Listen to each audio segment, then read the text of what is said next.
Vous le savez, nous avons demandé à 16 jeunes de l'association Make It Real de réfléchir à cette question, à cette réflexion lors d'un atelier qui a duré un petit peu plus de 2 heures. Comment recréer du lien entre les pays d'Afrique et la France? Constat, vision et recommandations. Ils ont terminé leurs travaux. Il est très important de les écouter. Je voudrais juste dire au dernier intervenant qu'il a mécontenté les femmes du réseau, enfin le réseau des femmes africaines de l'ENA qui ont suivi donc l'enseignement de l'ENA. Elles sont extrêmement mécontentes de votre réflexion, mais je pense que tout à l'heure, lors du cocktail, vous pourrez discuter avec elles. Non, moi je ne dis plus rien. Allez, on va maintenant accueillir mon cher Jules Armand. Jules Armand, nous allons maintenant accueillir les membres de l'association Make It Real, savoir qui va prendre la parole pour... Qui souhaite prendre la parole? S'il vous plaît, venez, c'est le moment. Voilà. Qui souhaite prendre la parole pour, nous faire part de vos recommandations, des travaux qui furent les vôtres et des conclusions, peut-être, ou en tout cas quelques pistes à suivre pour que ce lien, justement, soit...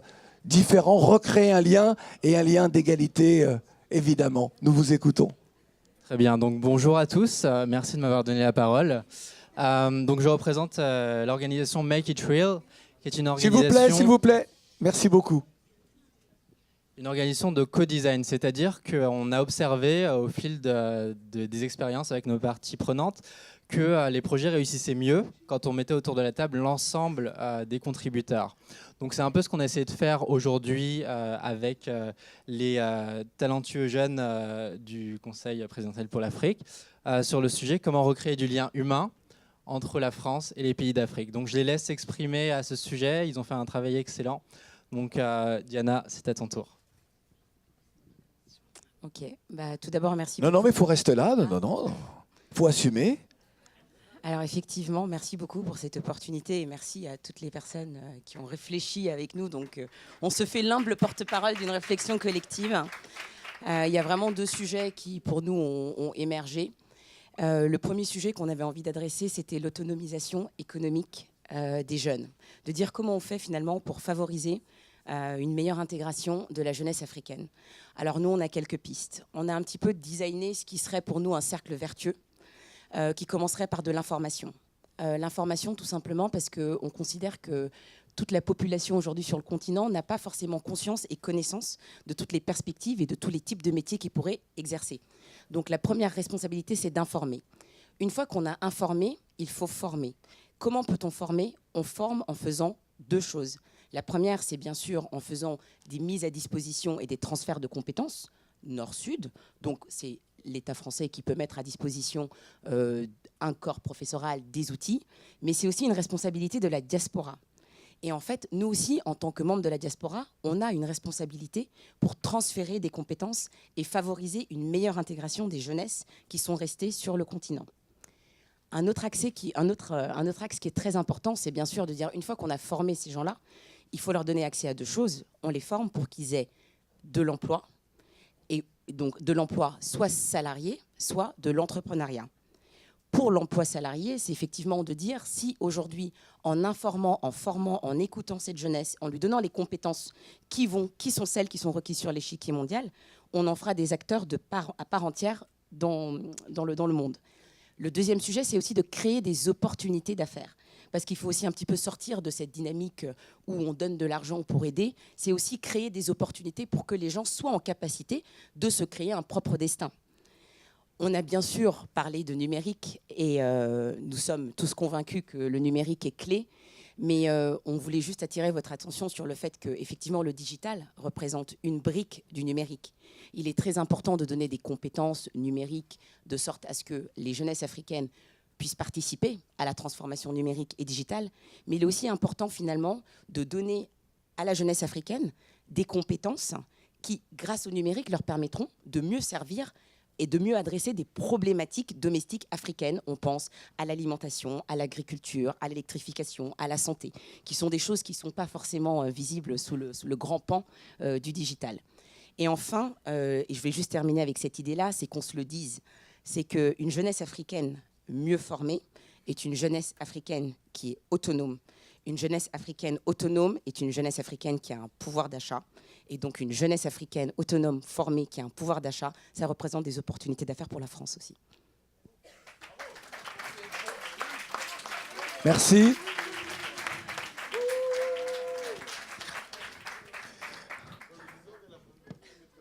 Vous avez senti qu'il y avait quand même dans mes yeux et dans mes différents regards quelques questions. Hein. Parce que c'est vrai que lorsqu'on parle du numérique en Afrique, on peut considérer, même si elle s'est formée sur le tas, mais qu'une grande partie de la jeunesse africaine est formée aux outils numériques, extrêmement bien formée. La problématique vient souvent du fait que ceux qui ont les moyens, ceux qui sont les puissants, si je puis dire, et souvent en politique, on y revient encore, eh bien, ne font pas confiance à cette jeunesse-là. Et parfois, préfèrent faire appel à des sociétés étrangères, françaises ou européennes. Il y a une réponse aussi sur ça ? Merci. D'accord. Bonsoir à toutes et à tous. Je me présente, je m'appelle Jonathan Vandenove, je suis avocat à Bordeaux et je viens de participer avec 15 autres personnes à un coworking, à un brainstorming. 15 vrais talents que je vous invite à découvrir dans ce petit livret. À la fin, vous aurez leur tête, leur nom. Je vous invite à les découvrir car nous avons fait un vrai travail tous ensemble. Nous avons eu à œuvrer sur un thème qui est comment recréer du lien humain entre les pays d'Afrique et la France. Alors, recréer du lien humain. On a bien compris que pour recréer du lien humain, ça ne peut pas se faire sans se voir, sans se rencontrer, sans parler, sans échanger. Et pour faire ça, il faut se retrouver, il faut créer un événement. Et pas n'importe quel événement. Un grand rassemblement annuel. Parce que le faire une fois, c'est bien, mais après, ça part aux oubliettes.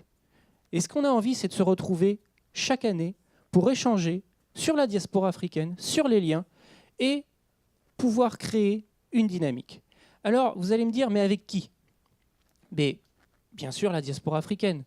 Bien sûr, les amoureux, les Français qui ont de l'intérêt, qui aiment l'Afrique. Le CPA, le président de la République, les élus locaux, les collectivités locales, les fondations, les ONG. Tous ces gens qui sont à même d'œuvrer pour recréer ce lien humain. Alors, qu'est-ce qu'on y met ? Il faut bien sûr se dire qu'on a un programme, et le programme, il faut démarrer par quelque chose. On voudrait démarrer par un bilan économique et social des liens entre les pays d'Afrique et la France. Et une fois ce bilan établi, où on a fait un tour de table, un tour d'horizon de tout ce qui peut générer le lien et le recréer, pouvoir faire des propositions. Des propositions, mais pas n'importe lesquelles, d'objectifs, de dynamiques, de directives, et voir à la fin pouvoir même créer un livre blanc. Car le but, c'est de se retrouver l'année suivante dans une idée où on a pu faire une promotion de l'Afrique, dans une idée où on a pu avancer sur le lien social, économique, avoir créé un écosystème Afrique-France, et derrière, où on a pu avancer tous ensemble. Alors, ce sont des paroles qui, au début, ont sonné, on a essayé de les capter, et on s'est dit, mais la première des choses, on est tous jeunes, on est tous entrepreneurs, on est dans la vie active depuis quelques années, mais les études.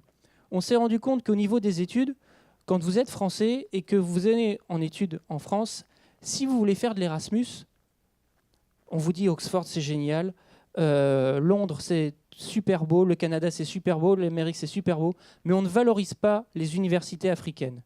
Et il est important de valoriser l'Afrique, important de valoriser l'université, les universités africaines, pour que quand vous êtes en université française et qu'on vous propose un échange, on n'ait pas l'impression que l'on vous envoie dans quelque chose qui n'est pas à la hauteur ou qui derrière ne va pas avoir de débouchés. Alors, si vous faites Orange ou Total peut-être, mais vous dites sorti de là, est-ce que l'université de Yaoundé, par exemple, va m'apporter quelque chose ? Et c'est ça qui est important, c'est de valoriser l'université africaine pour qu'au niveau académique, on ait un véritable échange et que ce lien démarre là. Pourquoi ? Parce que le Français qui a entre 35 et 40 ans, entre 2 et 3 enfants, qui a un travail qui lui met beaucoup de pression, c'est compliqué pour lui de se replonger dans une recréation de liens et partir de A à Z pour pouvoir faire émerger toutes ces idées. Le Français est casanier. Si vous le prenez plus tôt, et que vous le prenez au moment des études où il est en pleine formation intellectuelle, c'est le meilleur moment pour arriver à générer chez lui ce lien intellectuel et derrière ce lien de cœur entre les pays d'Afrique et la France. Alors, on s'est dit, mais où on va se réunir pour faire tout ça? Parce qu'on a trouvé plein d'idées, c'est bien, mais maintenant, il faut se voir. Alors, on a pensé à une grande ville française, puisqu'on s'est dit, il faut qu'on puisse tous se retrouver. TGV,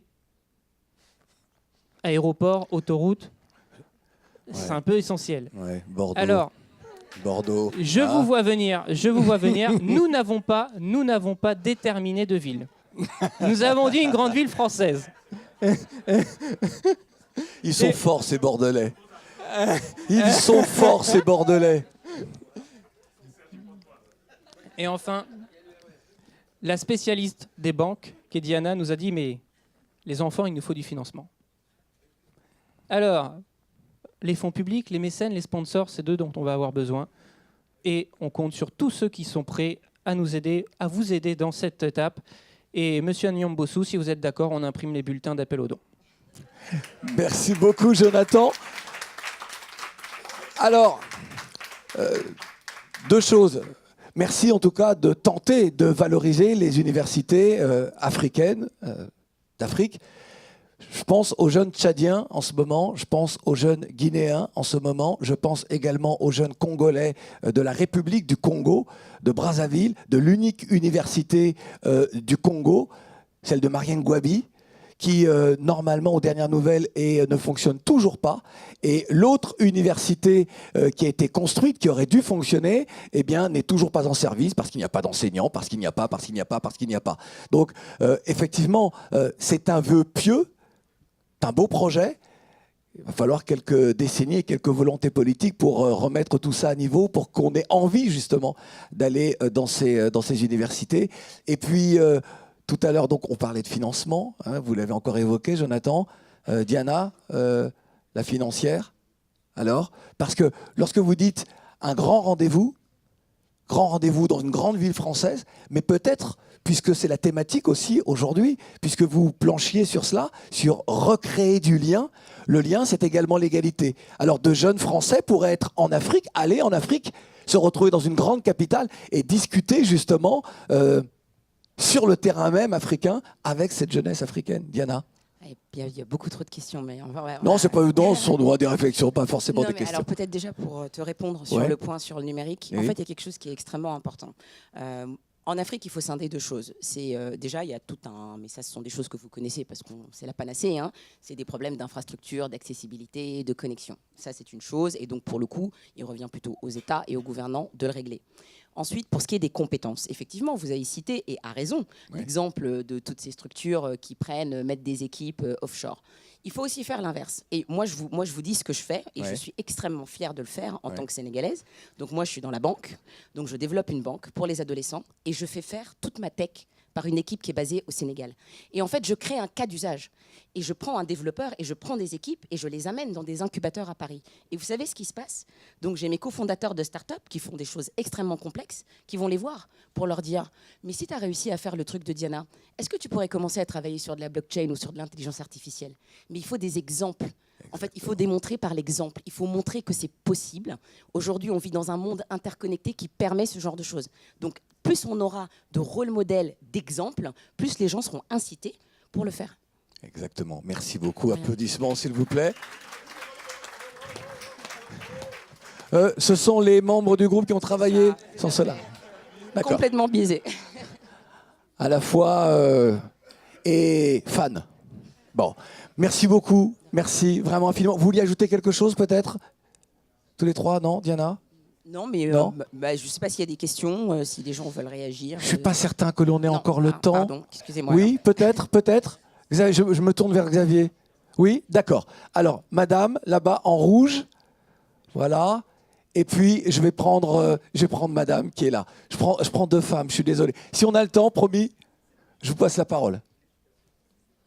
Et puis, voilà. Nous vous écoutons.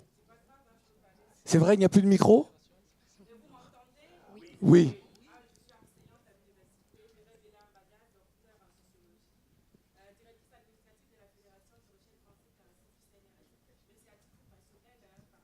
Je souffre de vous entendre porter la voix ainsi. Ah ben voilà, on vous apporte un micro.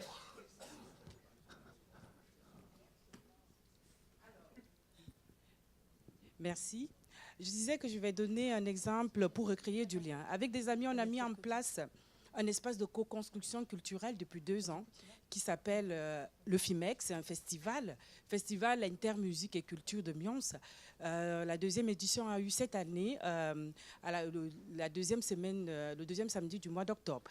Dans cet espace de co-construction, il s'agit notamment d'inviter les musiciens qui sont déjà présents ici en France et qui ne sont pas connus, ou alors de faire tomber un petit peu les stéréotypes, parce qu'il y a certains qui nous rencontraient et qui nous disaient mais non, je ne savais pas, c'est mon voisin, mais je ne savais même pas qui chantait, je ne savais pas qui savait faire telle ou telle chose. Donc on a créé cet espace de co-construction et on les réunit, et ça fait qu'à la fin, il y a des gens qui sont venus et qui sont aujourd'hui mobilisés, parce qu'on se disait après 2 ans qu'on allait voir un petit peu ce que ça allait donner, et là c'est la 2e édition, et pour la 3e édition, on a déjà et des bénévoles et des participants. Donc recréer du lien, c'est possible, il suffit simplement d'informer, de diffuser l'information, et vous aurez des experts et même des fois, comme je disais, des bénévoles qui seront là pour vous écouter et pour vous aider même à trouver des financements. C'est tout, c'est ma petite contribution. J'adorerais discuter avec vous sur RFI de ce que vous faites. Il n'y a Bravo. pas de souci. Je vous demande de l'applaudir, s'il vous plaît. Merci beaucoup.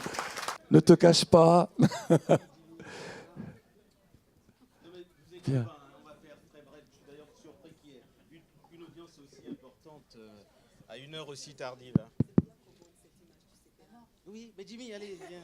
Le capitaine, viens te mettre là. Il n'y a pas de ballon, mais non, viens te mettre là. Pourquoi tu te caches? J'étais bien à côté des femmes. Ah, t'es bien. Bon, C'est pas très sérieux, c'est pas les hommes au milieu, c'est pas très sérieux. mais t'as pas fait le plan de table. Très bien. Mais tu me donnes le go et j'y vais. Hein. Moi, je suis très discipliné. Jules Armanium Bossou, nous t'écoutons. Écoutez, Claudie, mais merci à toi.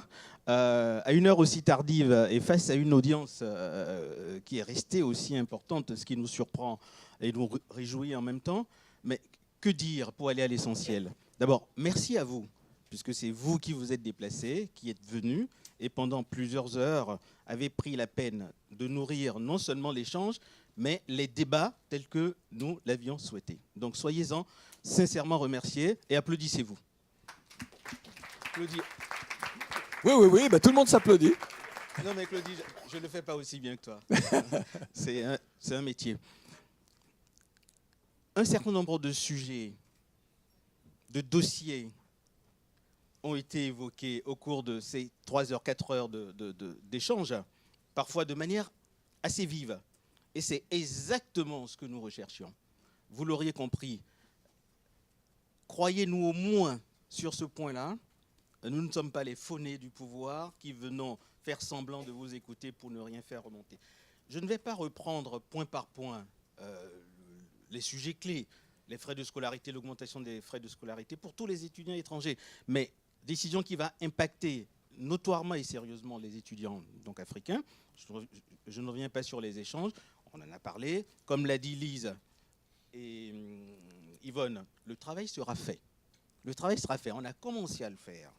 On attendait justement ce rendez-vous pour recueillir davantage, non pas d'expressions de désenchantement, mais des expressions tout court, parce qu'on note des peurs, parfois même un début de désespoir.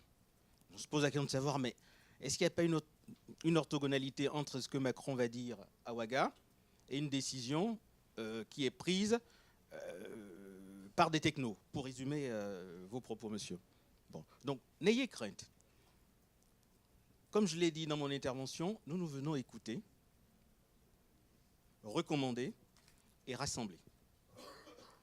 Donc, que ce soit sur ce sujet-là, que ce soit sur la question d'ensemble des mobilités, parce que les mobilités facilitées pour les étudiants étrangers, en quoi, mademoiselle, il faudrait aller au-delà. Nous le notons, nous allons y travailler, nous y travaillons déjà. Nous avons en notre sein une personne qui n'a pas attendu d'être au CPA avant de s'intéresser à ces sujets-là. Il s'agit de Diane Bender. Elle dira un mot si elle le souhaite tout à l'heure. J'ajoute les vrais sujets qui, selon moi, sont ceux en lien avec cette nécessité de réinventer ensemble un imaginaire commun. Qu'est-ce que nous avons à faire ensemble? On a beau tourner dans tous les sens. Le jeune frère tchadien, il est parti. Mais il a posé la bonne question. Je dis, mais pourquoi voulez-vous que la jeunesse africaine vous croie, travaille avec vous? Mais posez-vous la question de savoir pourquoi une partie de cette jeunesse ne vous écoute plus. Une partie de cette jeunesse, pas toute la jeunesse africaine. Et croyez-nous, quand nous sommes sur le terrain, parce qu'il nous arrive de nous déplacer, Yvonne et Lise vont bientôt au Kenya et puis en Éthiopie, avec Sarah en Guinée et puis au Tchad, l'objectif qui rejoindra non seulement un point évoqué par Carmélia, parce qu'il y a une expertise formée en France, disponible, pas pour servir de suppôt ou de relais inféodé, mais vous êtes des gens qui, pour beaucoup d'entre vous, pensez comme nous. Nous connaissez mieux que quiconque. Savez nous critiquer. On a eu quelques exemples cet après-midi. Donc pourquoi ne pas s'appuyer sur ces relais-là, pas les obliger à le faire, mais s'ils sont disposés à le faire. Donc, monsieur, je vous remercie de votre intervention en fin de réunion. Justement, nous y travaillons. Et ce qui est recommandé à chacun d'entre nous, ça c'est une demande du président de la République, pour ne pas faire du hors-sol, de l'entre-soi, tourner en rond, chacun d'entre nous, au-delà de ses contacts de terrain, au-delà de la perception qu'il peut capter, faire remonter, suivi de recommandations, doit aussi travailler à mailler sur le continent africain, dans les pays d'Afrique, comme tu aimes bien le dire, mon cher Claudie, mais des contacts. Moi, je suis très heureux de vous entendre vous-même exprimer un certain nombre de choses. Quand moi je le dis, je suis suspect. Parce qu'il y a le don de m'agacer. Quand Lise le dit, bon, elle est virulente, mais bon, elle rentre dans les rangs. Non, nous avons encore notre capacité d'indignation et d'interpellation. Croyez-nous, vous faites ce que vous voulez après, mais nous, on vous l'affirme et on vous le clame. Accordez-nous au moins ce bénéfice du doute. Donc, quand moi j'entends les jeunes femmes et les jeunes hommes nous dire, ben, écoutez, ce n'est pas une fatalité que vous disparaissiez totalement des radars sur différents sujets. Nous sommes là. On a envie de travailler avec vous. Donc, nous, au CPA, on ne veut pas faire du hors-sol. On veut des contacts en Afrique, on veut des contacts ici. Les sujets en lien avec les diasporas sont essentiels. D'ailleurs, le président l'a parfaitement compris. Il y travaille et on reviendra là-dessus dans un avenir pas très lointain. Voilà, je ne vais pas être beaucoup plus long, mais franchement, moi, je suis servi. Je suis très heureux de voir une jeunesse de France, une jeunesse africaine en France, qui, à l'occasion de cet événement, c'est le premier du genre. Nous n'avons pas les moyens d'organiser des grands-messes. D'ailleurs, ce n'est pas notre truc. Nous, on ne fait pas de grands-messes. Ce dont on rêve, c'est d'aller reproduire ou faire mieux en Afrique, devant des auditoires qui nous attendent, qui ont des choses à nous dire et auprès desquels nous avons beaucoup à apprendre. Encore une fois, merci beaucoup. Le travail ne vient que de commencer. C'est un travail au long cours. Il faut la mobilisation de tous. Il faut la mobilisation de tous. On n'a jamais vu des idées traverser toute seule une salle. C'est toujours des femmes et des hommes qui les portent. Il faut travailler. Le travail finit toujours pas payé, mais il faut que tout le monde s'y mette. Les contradictions sont naturelles, elles sont bienvenues. Avant de terminer, je tiens quand même à remercier toute une équipe qui a travaillé, parce que le CPA a l'idée de rencontrer de jeunes étudiants présents à Paris le 30 novembre 2018. C'est une très belle chose. Mais encore faudrait-il mettre ça en musique. Malgré nos maigres moyens, parce que, au moins ça c'était heureux, nous on ne va pas demander de l'argent à nos interlocuteurs. C'est ce que j'ai lu dans Le Monde hier. Bon, et c'est vrai, ça c'est vrai. Bon. Malgré nos maigres moyens, il a fallu quand même s'appuyer, mais sur de braves femmes et de braves gens, du secrétariat général de l'AFD. C'est bien, il faut le dire. Donc je tiens aussi à ce qu'on les remercie et qu'on les applaudisse.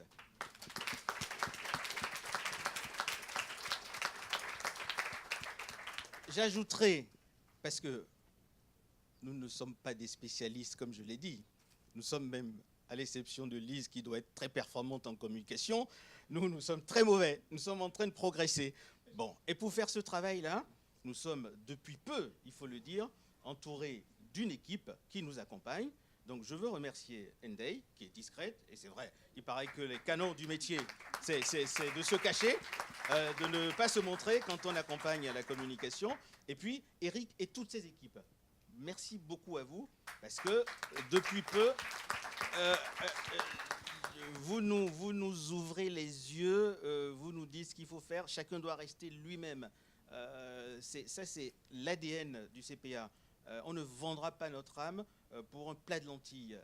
D'ailleurs, ceci ne nous a jamais été demandé. Au contraire, ça fait beaucoup de bien à tout le monde. Voilà. Merci à vous. Et puis, je laisse la parole à mes... Sarah, tu veux dire deux mots? Sarah, il faut que tu parles, il faut qu'ils entendent ta voix. Parce que... Oui, bonsoir. J'étais ravie de vous écouter tous et surtout et toutes. Et surtout, vous nous montrez, en fait, moi je n'ai pas parlé, je vous ai écouté très attentivement et vous nous montrez que voilà, finalement le casting du CPA il a été bien fait parce que je ne vais pas révéler nos secrets de cuisine, mais toutes les interrogations que vous avez, on les a nous-mêmes soulevées au sein du groupe et on essaye de travailler dessus. Donc c'est la preuve déjà qu'on est sur la bonne route, donc merci pour ça. Et puis surtout, voilà, vous voyez bien aujourd'hui qu'on est comme vous. Enfin, moi, je suis née en France, ma mère est bretonne et mon père est tunisien, mais je suis autant française que tunisienne. Chacun d'entre nous, on a une histoire comme ça. Et aujourd'hui, à travers cette discussion, chacun d'entre nous, on a pu aussi voir que, voilà, on a une volonté commune de créer ce nouvel imaginaire, déjà en France, et puis aussi avec nos pays d'origine ou les pays d'où l'on vient. Et ça, je pense que c'est un très bon départ. Et voilà, nous, on reste à l'écoute et je passe la parole à mes camarades. Merci beaucoup. Jimmy?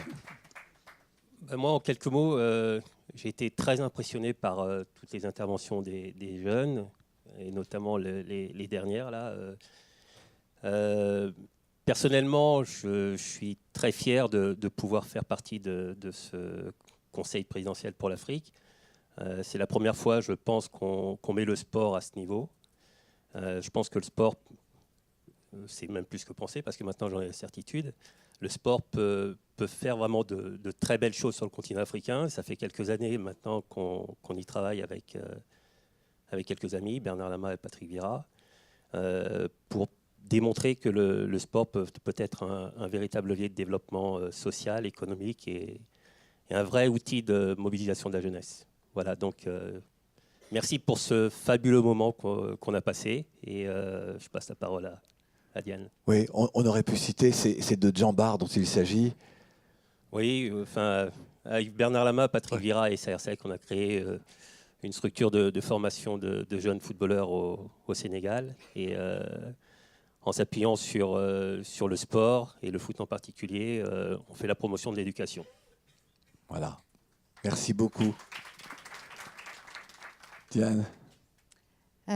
Bonsoir à tous. Je rejoins mes camarades et collègues pour vous dire que ça a été pour moi aussi un moment très enrichissant de pouvoir vous entendre, vous écouter. Je pense que ce qui est important, c'est que vous soyez assurés qu'on a été, on sera toujours dans notre rôle à la fois d'être accessible et surtout de s'inspirer de ce que vous dites pour faire des recommandations très concrètes à destination du président de la République. J'entends aussi qu'au-delà de ces perceptions, et c'était beaucoup des questions qui sont revenues ce soir sur les différentes thématiques, c'est concrètement qu'est-ce qui est fait, qu'est-ce que vous pouvez faire. Et ça, je crois que c'est quelque chose auquel on est aussi tous sensibilisés.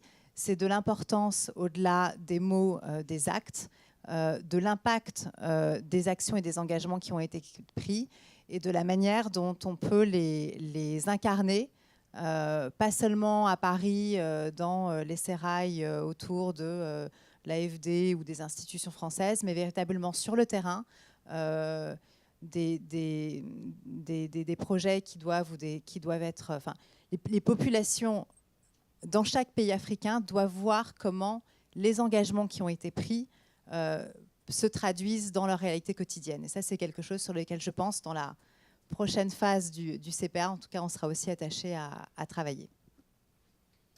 Merci beaucoup, Diane. Yvonne, alors qui se dit, vais-je parler? J'ai beaucoup parlé aujourd'hui, mais si tu as un mot de conclusion, c'est très bien, ainsi qu'Elisabeth. Oui, je vais être très bref. Alors, d'abord, je vous remercie vraiment pour avoir répondu présent. Et si j'ai un mot pour finir, ce que je crois profondément, c'est que c'est très bien qu'on échange sur les perceptions et les différentes problématiques, mais je vous incite vraiment à penser aussi aux solutions et à apporter vos propositions des solutions. Parce que finalement, la seule façon qu'on va pouvoir avancer, c'est si on a des propositions à proposer qui peuvent être mises en place. Voilà, merci. Merci beaucoup Yvonne. Elisabeth? Moi, j'ai déjà monopolisé le temps de parole du premier panel, donc je vais m'appuyer sur ce qu'ont dit mes collègues, et puis je vous remercie grandement d'être venus aussi nombreux aujourd'hui et d'être restés aussi tard. Et puis voilà, merci à vous.